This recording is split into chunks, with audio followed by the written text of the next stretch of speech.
Bonjour à tous et bienvenue au sein de l'émission Tous Impliqués, l'émission qui parle d'actualité et de réalité, parole aux minorités.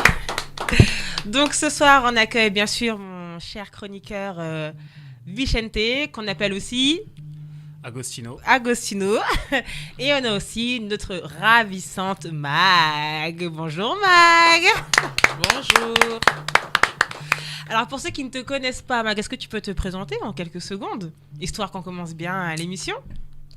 Je sais pas, il n'y a pas grand-chose à dire, à part que je suis d'origine antillaise, bientôt 6 ans sur le territoire métropolitain. D'accord. Et bien sûr, dans le monde du travail, je travaille avec les jeunes dans le monde de l'insertion. D'accord, très bien. Beau travail. Bon, je travaille un peu, on se connaît, mais très beau travail. Merci de te présenter. Et toi, Vicente, j'aime trop t'appeler Vicente. Vicente Muyo. Et toi, est-ce que tu peux rappeler ta profession? Alors, je suis coordinateur de projet dans un centre socio-culturel. D'accord. Et à Maison Alfort. D'accord. Donc, ce soir, autour de la table, sur le plateau, on n'a que des personnes qui travaillent sur le terrain, qui connaissent bien la réalité du terrain et du bitume. Donc, aujourd'hui, au sein de Tous Impliqués, on va parler de plusieurs sujets, comme d'habitude. On va parler de la France, qui a soi-disant du mal à rétablir l'ordre. On en a beaucoup entendu parler ces derniers jours. On a aussi le combat clandestin des collégiens à Toulouse. On a vu parler sur BFM et CNews. Et puis, un sujet qui me tient aussi énormément à cœur, je sais que c'est un sujet un peu sensible, mais on va mettre les pieds dans le plat, c'est la journée contre l'homophobie. Donc, la fameuse anecdote où certains joueurs de foot n'ont pas voulu porter le maillot. Et puis, il y a aussi la saison de Nouvelle École, saison 2, qui est sortie sur Netflix. Alors, je ne sais pas si vous avez vu.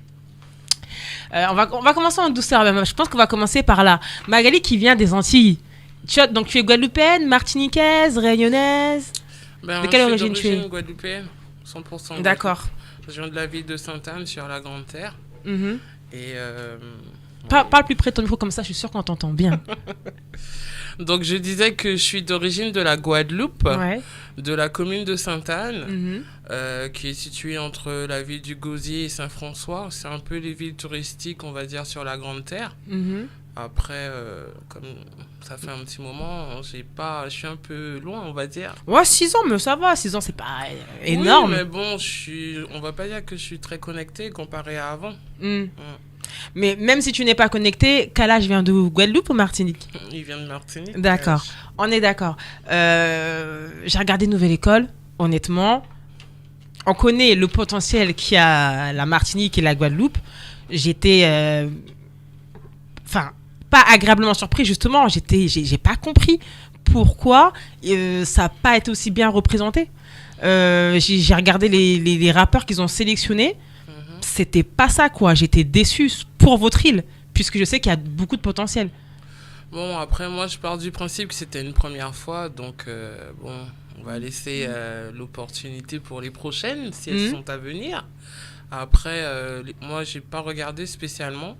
J'ai eu les échos sur les réseaux. C'est vrai qu'il y a eu beaucoup d'opinions diverses, mais c'est vrai que la majorité rejoint un peu ce que tu dis par rapport à la sélection des chanteurs, ah oui, etc.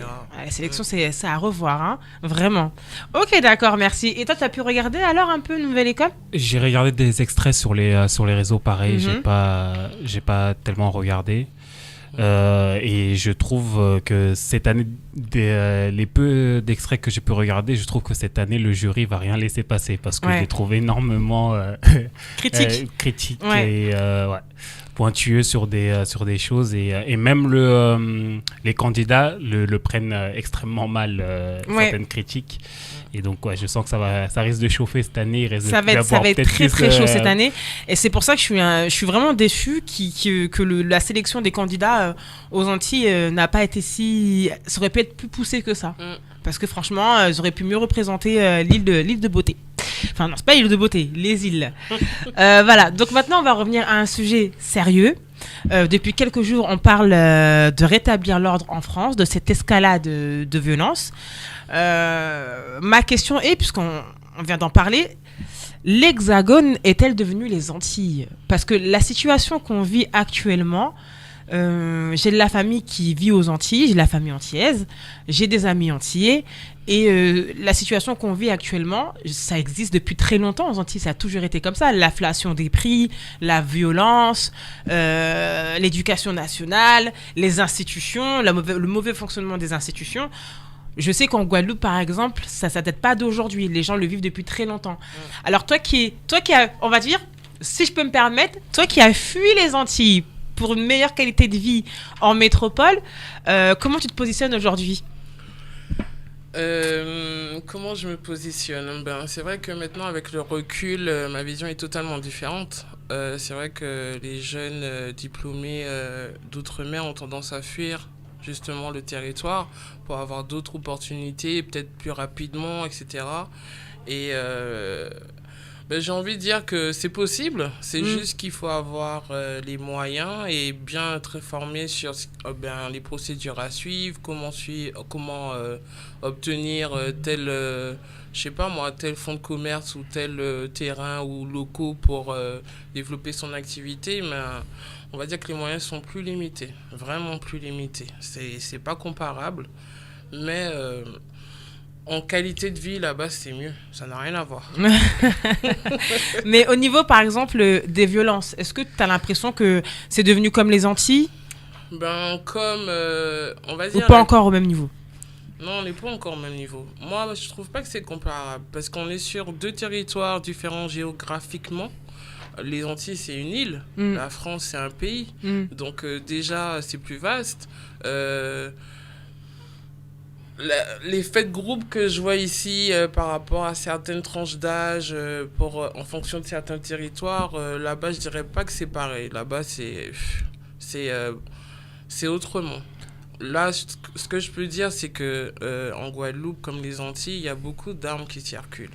Donc, déjà, l'accès aux armes qui est facile permet justement des violences beaucoup plus importantes. Beaucoup plus poussées, beaucoup plus prononcées, si je peux dire, parce que je regardais dernièrement, en l'espace de 2 semaines, il y a eu pas mal de décès. Après, c'est pas que des décès par arme à feu, il y a de tout. Mais c'est vraiment illimité, quoi. D'accord. Mais je rebondis sur ce que tu viens de dire, c'est très intéressant parce que tu as parlé de tranches d'âge. C'est vrai qu'en France, on parle de violence dès l'école primaire, dès le collège. C'est pas quelque chose qu'on voit, qu'on rencontre aux Antilles. Je dirais que non. Franchement, la différence ici. Alors, moi, ce que je peux voir, le constat que j'ai fait, c'est que en fonction des tranches d'âge, on a différents types de violences. En Guadeloupe, malheureusement, quelles que soient les tranches d'âge, tu trouves des jeunes qui sont armés. Oui. Déjà. Ici... Quel âge à peu près? De ton vécu, est-ce que tu as déjà rencontré quand tu étais plus jeune, est-ce que tu as déjà rencontré des amis qui avaient des... De mon vécu, ça commençait déjà à 15 ans. D'accord. Ici, la différence... T'en fais partie? Non.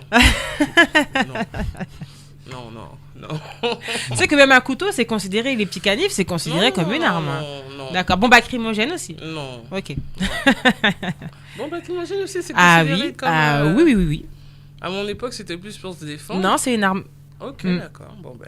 C'est une arme d'autodéfense. Oui. Oui. Bon, dans tous les cas, moi, à l'époque, c'était plus 15 ans, mais c'était plutôt rare. Maintenant, c'est devenu très commun. D'accord. Très commun. La preuve...